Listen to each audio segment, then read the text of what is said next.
Hello and welcome back to my channel. This is DailyTech, and in today's video I'll be showing you how to factory reset your Moto G 5G. First, make sure that the phone is powered off.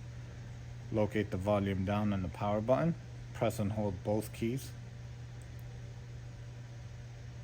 Once you see this screen, remove your finger off of both keys. Scroll down to recovery mode. Press recovery mode. It'll take you to the next screen. Now on the next screen, you're going to have to do something different, which press the power button and tap the volume up. So press, tap, it will take you to the following screen. Select wipe data factory reset. To select it, you have to press the power button. Again, factory data reset. Now the job is complete. Make sure that you either power off or reboot system. And once it comes back on, it will be back to the factory settings as you just bought it. If you found this video helpful, please like and subscribe. Thank you.